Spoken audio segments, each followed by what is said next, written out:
नमस्कार फ्रेंड्स, आप सभी का स्वागत है सोम अकेडमी यूट्यूब चैनल पर।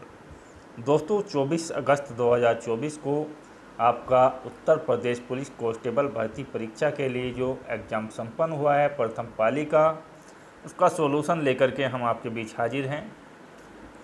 तो इस पार्ट के अंदर हम सबसे पहले आपको सामान्य ज्ञान का सॉल्यूशन देंगे। तो सभी क्वेश्चनों का सॉल्यूशन प्राप्त करने के लिए आप हमारे चैनल को सब्सक्राइब कर लें और वीडियो के अंत में आप जो है अपना कमेंट्स कर करके ये भी बताइएगा कि आपके जो है कितने क्वेश्चन सही हैं या आपका जो एग्ज़ाम्स है वो किस स्तर से कैसा आया हुआ है पिछले एग्ज़ाम्स के मुकाबले। 113 क्वेश्चन से मेरी बुकलेट सीरीज के अनुसार जो है आपके सामान्य ज्ञान के क्वेश्चन शुरू होते हैं। हो सकता है कि आपकी बुकलेट सीरीज में इसका क्रम जो है ऊपर नीचे हो, तो आप उसी के अनुसार जो है मैच कर सकते हैं। 113 क्वेश्चन से शुरुआत करते हैं। कौन सा अंतर्राष्ट्रीय समझौता ओजोन परत के क्षरण के लिए जिम्मेदार अनेक पदार्थों के उत्पादन को चरणबद्ध तरीके से समाप्त करके ओजोन परत का संरक्षण करने पर केंद्रित है? आंसर आपका होगा वो होगा बी, मॉन्ट्रियल प्रोटोकॉल। 114वें क्वेश्चन की ओर बढ़ते हैं। पृथ्वी की जलवायु प्रणाली के लिए ऊर्जा का प्राथमिक स्रोत क्या है? सही जो आंसर होगा वो होगा सूर्य। इसका जो प्राथमिक स्रोत है ऊर्जा के लिए वो है सूर्य। भारत में वित्तीय आपातकाल घोषित करने का अधिकार किसके पास है? तो आंसर जो आपका सही होगा वो है राष्ट्रपति। राष्ट्रपति ही वित्तीय आपातकाल की घोषणा करता है। क्वेश्चन नंबर 116 की ओर बढ़ते हैं। फेसबुक ग्राहक सबसे महत्वपूर्ण सोशल मीडिया मार्केटिंग टूल में से एक है, जिसके माध्यम से विशेष ऑफर और ऑन डिमांड प्रमोशन के बारे में पता लगा सकते हैं। तो इस टूल का जो नाम है वो है आपका चैटी पीपुल। नेक्स्ट क्वेश्चन की ओर बढ़ते हैं। 117वें क्वेश्चन में निम्न में से कौन सी बांग्लादेश की राजधानी है? इजी क्वेश्चन से ढाका इसके लिए सही आंसर हो जाएगा। हर वर्ष किस दिन को अंतर्राष्ट्रीय निरस्त्रीकरण और अप्रसार जागरूक दिवस के रूप में मनाया जाता है? अच्छा क्वेश्चन पूछा गया है। आंसर होगा ए, 5 मार्च।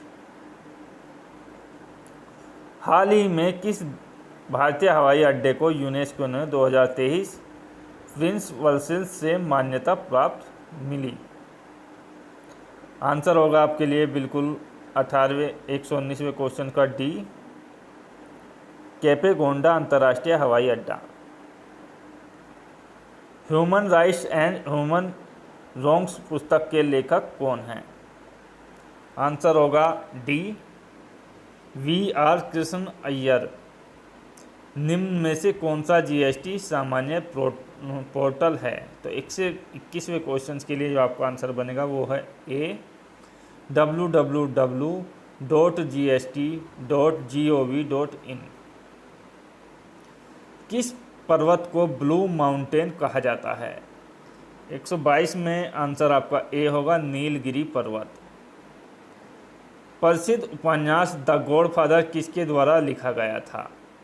आंसर होगा ए, मारियो पुजो। पैन का पूर्ण रूप क्या है? देखिए, पैन कार्ड आप लोग बनवाते हैं तो उसका जो पूर्ण रूप होता है वो होता है परमानेंट अकाउंट नंबर। तो इसके लिए आपका जो आंसर होगा वो होगा D, permanent account number. Bharat के जीएसटी मॉडल में संरचनाएं की संख्या कितनी है? 4 संरचना है। ए इसके लिए सही आंसर हो जाएगा। WTO के वर्तमान महानिदेशक कौन हैं? आंसर होगा आपके लिए डी। नेक्स्ट क्वेश्चन की ओर बढ़ते हैं। व्यापार घाटे से क्या अभिप्राय है? तो डी इसके लिए सही आंसर हो जाएगा। जब किसी देश के आयात और उसके निर्यात से अधिक हो जाता है तो व्यापार घाटा होता है। 128वां क्वेश्चन है। उत्तर प्रदेश या अन्य राज्यों सहित में कुश्ती के पारंपरिक रूप का नाम बताइए, जिसमें कुश्तीबाज विशेष रूप से तैयार मिट्टी के गड्ढे में अभ्यास करते हैं, जिन्हें अखाड़ा कहा जाता है। तो इसको कहा जाता है कुश्ती या पहलवानी। बी इसके लिए सही आंसर हो जाएगा। अगले क्वेश्चन की ओर बढ़ते हैं। किसी संस्था ने रेत और धूल, तूफान, कृषि में शमन, अनुकूल नीति, जोखिम प्रबंधन उपाय के लिए एक गाइड शीर्षक से रिपोर्ट जारी की। तो सही जो आंसर होगा वो देखिएगा, यहाँ आप लोग कमेंट्स में बताइएगा। आशा करता हूँ इसका आंसर आप जो है कमेंट्स में बताएंगे और सभी जो है उसके लिए पुष्टि करेंगे। दिल्ली का पहला सुल्तान कौन था? दिल्ली का जो पहला सुल्तान था वो था डी आंसर कुतुबुद्दीन ऐबक। अगला क्वेश्चन विज्ञान से है, जिसमें पूछा गया है नाइट्रोजन की खोज किसने की? आंसर होगा डेनियल रदरफोर्ड। जर्मनी की राजधानी कौन सी है? तो देखिएगा, इससे पहले बांग्लादेश की राजधानी पूछी जा सकती है और इसी पेपर में जो है जर्मनी की राजधानी भी पूछी जा रही है, तो बर्लिन इसके लिए सही आंसर होगा। इससे पहले भी उत्तर प्रदेश पुलिस कांस्टेबल के जो आपके पेपर हुए हैं 23 अगस्त को, उनमें भी जो है देशों की राजधानी पूछी गई थी। तो आने वाले पेपर के भविष्य के लिए आप जो है देशों की राजधानी को कंठस्थ कर लें। पृथ्वी का एल्बिडो काफ़ी हद तक किससे प्रभावित होता है? 133वां क्वेश्चन से, और आंसर होगा आपका बी, वायुमंडल के धूल कणों से। डीएनए की संरचना के बारे में क्वेश्चन पूछा गया है कि इसकी खोज किसके द्वारा की गई थी? तो सही आंसर होगा जेम्स वॉटसन और फ्रांसिस क्रिक। किस बैंक ने भारत में विमुद्रीकरण का समर्थन किया? तो बैंकों का bank reserve bank of India इसके लिए सही आंसर हो जाएगा। निम्न में किस साइबर अपराध में संवेदनशील जानकारी का खुलासा करने के लिए व्यक्ति को धोखा देना शामिल है? तो उसको जो आप बोलते हो वो बोलते हो फिशिंग, अर्थात बी ऑप्शन आपका सही हो जाएगा, फिशिंग। साहित्य में नोबेल पुरस्कार प्राप्त करने वाले पहले भारतीय थे रविंद्रनाथ टैगोर। इन्हें जो है साहित्य के लिए नोबेल पुरस्कार मिला था और पहले भारतीय साहित्य में पुरस्कार प्राप्त करने वाले नोबेल का वो रविंद्रनाथ टैगोर थे। नेक्स्ट क्वेश्चन की ओर बढ़ते हैं। 139वें क्वेश्चन की ओर चलते हैं, जिसमें पूछा गया है पृथ्वी के प्रथम सुपर कॉन्टिनेंट यानी बड़े महाद्वीप का क्या नाम है? सही जो आंसर हो जाएगा वो हो जाएगा, देखिएगा यहाँ पर गोंडवाना। 140वें क्वेश्चन की ओर बढ़ते हैं। कौन सा संगठन दुनिया में सबसे गरीब विकासशील देशों को ऋण प्रदान करता है? इसका काम होता है विश्व बैंक। विश्व बैंक जो है गरीब और विकासशील देशों को लोन देता है। वेदों में मानव अधिकार को निम्नलिखित अवधारणाओं से दर्शाया गया। आंसर होगा ए, समानता। हर वर्ष किस दिन को विश्व कला दिवस के रूप में मनाया जाता है?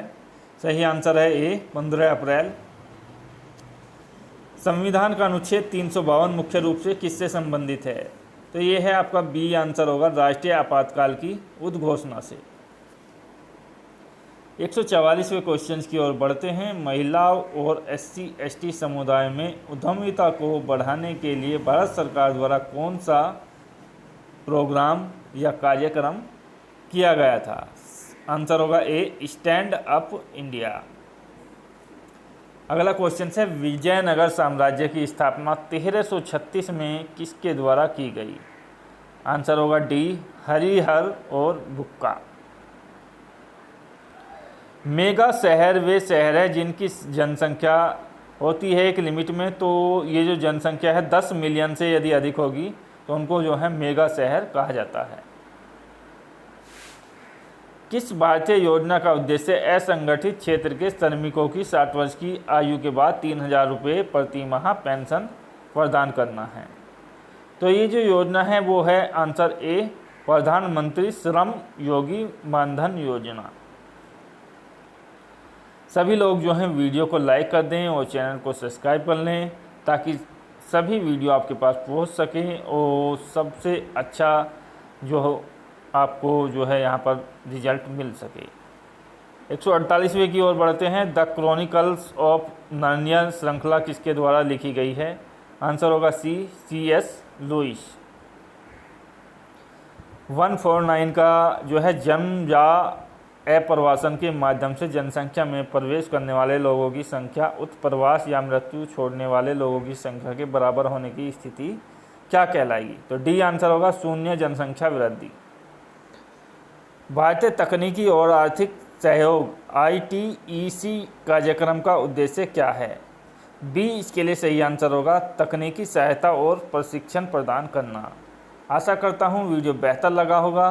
तो इसी आशा के साथ जय हिंद, धन्यवाद, जय भारत।